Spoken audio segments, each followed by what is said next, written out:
Guys welcome back to my new blog. আর আজকের ব্লগটা হচ্ছে আমাদের এখানে হবে আজকে কালবৈশাখী হাজরা। তো তোমরা হয়তো অনেকেই জানো, আবার হয়তো অনেকেই জানো না যে আমাদের এখানে কালবৈশাখী ও চড়ক হয়। কিন্তু হ্যাঁ, আমাদের এখানে কালবৈশাখী চড়ক, কালবৈশাখী হাজরা সবই হয়। তো সেটা আজকে আমি তোমাদেরকে দেখাবো, তাহলেই সবটা বুঝতে পারবা যে আমাদের এখানে কালবৈশাখী চড়ক কেমন হয়। যারা কালবৈশাখী চড়ক দেখোনি তাদের জন্য তো এই ভিডিওটা স্পেশাল হতে চলেছে, তোমরা তো একদমই মিস করো না, ভিডিওটি কন্টিনিউ দেখতে থাকো। তো চলিয়ে শুরু করতে হ্যাঁ। তো দুইটা ভাই আর আমি মিলে যাচ্ছি এখন হাজরার জন্য, কারা কারা রেডি হচ্ছে তাদেরকে দেখতে। তো চলে আসছি, আমাদের ভাই সাজতেছে। তো আচ্ছা আমাদের ভাই শঙ্কর রূপ।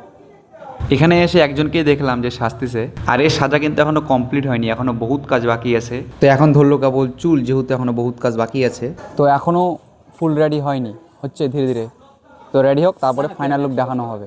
তো হাজরা বয়কে আমরা নিয়ে যাচ্ছি এখন বাড়িতে, কারণ এ অলরেডি ফুল রেডি হয়ে গেছে। আর একে এখন রাখতে হবে লুকায়, কারণ এর ফেসটাকে এখন পাবলিক করা যাবে না। ঠিক আছে, তো ওকে লুকায় রেখে দিয়ে আমি একটু বাড়িতে চলে আসলাম রেস্ট করতে, কারণ প্রোগ্রামটা শুরু হবে রাত 2টো থেকে। তো তার আগে আমি একটু রেস্ট নিয়ে নিচ্ছি, যেহেতু গোটা রাতের program. A few moments later. তো গাইস ফাইনালি ঘুম থেকে উঠে এখন যাচ্ছি হাজরা দেখতে। আর রাত বাজে প্রায় এখন 2টো, জুতো দেখাতে পারতেছি না। তো চলো এবার দেখি ওখানে যে কি কি হচ্ছে, দেখা যাক। আর এখানে এসে দেখি সব হাজরা ছোটার জন্য রেডি হয়ে আছে। শিব তো হাজরা ছোটার জন্য পুরো রেডি। তারপরে আমাদের শিব ঠাকুর কিভাবে হাজরা ছুটলো সেটা একবার তোমরাই দেখো।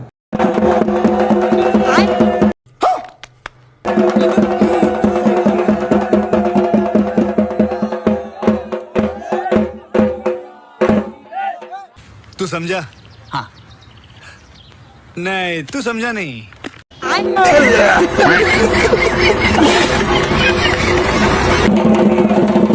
अरे बाप रे।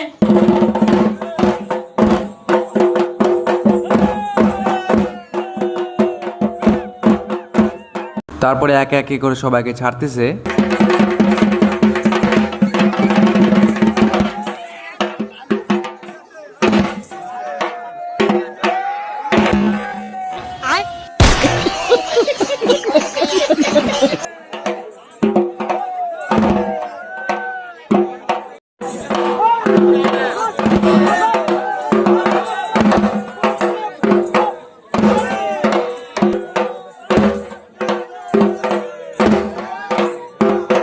আর এটা হচ্ছে সেই যাকে আমরা বাইকে করে নিয়ে আসলাম। এখানে সবাই রওনা হয়ে গেছে শ্মশানে যাওয়ার জন্য।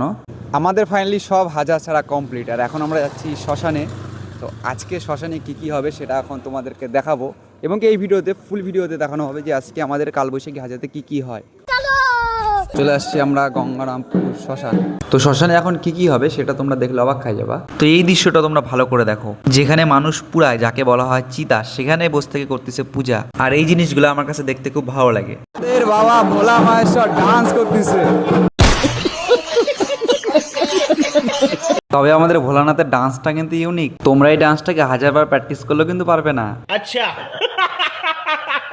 আমার এই ভিডিও যদি তোমাদের ভালো লেগে থাকে তাহলে ভিডিওতে লাইক, কমেন্ট, শেয়ার এবং চ্যানেলটিকে সাবস্ক্রাইব করে দিও, কারণ তোমার একটা সাবস্ক্রাইব আমাকে নেক্সট ভিডিও বানাতে মোটিভেট করে দিও কিন্তু অবশ্যই। আর এখানে দেখে নিলাম একটু ভয়ঙ্কর দৃশ্য, কারণ মরার মাথা নিয়ে ডান্স করতেছে মা কালী। তো গায়ে চলে আসছে এখন দুটো টিম, এখানে একটা টিম চলতেছে আর আমাদের নাচের টিম এখানে একটা চলছে। কম্পিটিশন হবে কে কত ভালো নাচতে পারে আমাদের মধ্যে। আমাদের গাইস সব টিম যাচ্ছে, নাচা হবে গাইস ভিতরে, চুল্লির ভিতরে গাইস নাচা হবে, কারেন্টের চুল্লির ভিতরে গাইস নাচা হচ্ছে আমাদের।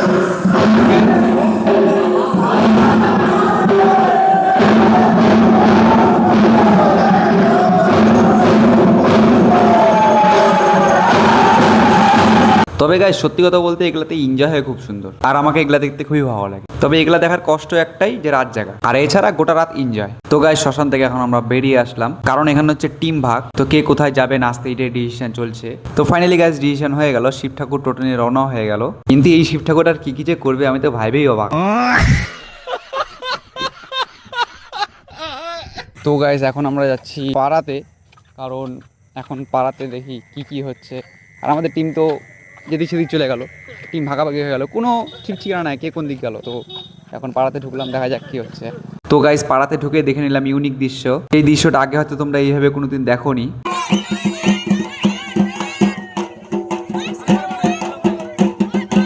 সব আধুনিক সব।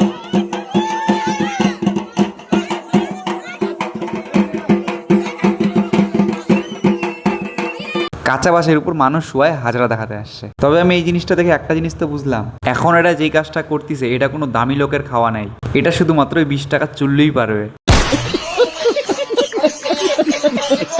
তারপরে আসতেছে একটা একটা করে টিম নাচতে। তবে আমার এই টিমটার নাচটা দেখে ভালো লাগলো, কারণ সব ইউনিক ইউনিক সাজছে। আর তোমাদের কোন টিমের নাচটা ভালো লাগলো একটু কমেন্টে জানাও।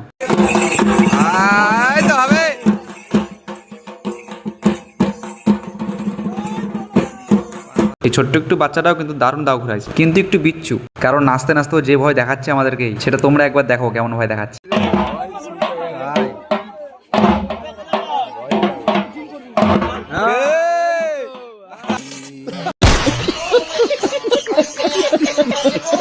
চলে আসছে আমাদের টিম।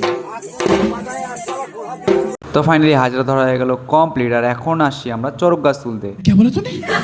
আরে মানে চরক গাছ তুলতেছে ওটা দেখতে। তো ফাইনালি অনেকক্ষণ খোঁজাখুঁজির পর চরক গাছটা পেয়ে গেছে। এই চরক গাছটা এখন যেখানেই যাবে সেখানেই হবে বিকালে মেলা। আর দেখতেই পাচ্ছ অনেকটাই বড় গাছ আর প্রচন্ড ভার, কারণ আমিও এটা তুলেছি সেই জন্যই জানি। আর আগের মতন আমি খালি দিলে এখন নামতে পারি না, তাই কারণ আমি যদি 1 সপ্তাহ কাজ না করি তাহলে বাড়িতে একটু সমস্যাই হয়। তো গাই যাচ্ছে এখন বাড়ি চরক গাছ উঠায়। তো সকাল হয়ে গেছে, গুড মর্নিং, গুড নাইট যেহেতু বলা যাবে না, যেহেতু সকাল হয়ে গেছে। তো গুড নাইট, রাধে রাধে বন্ধুরা, দেখা হচ্ছে চরক গাছ নেক্সট ভিডিওতে। Good night. তো আজকের জন্য টাটা।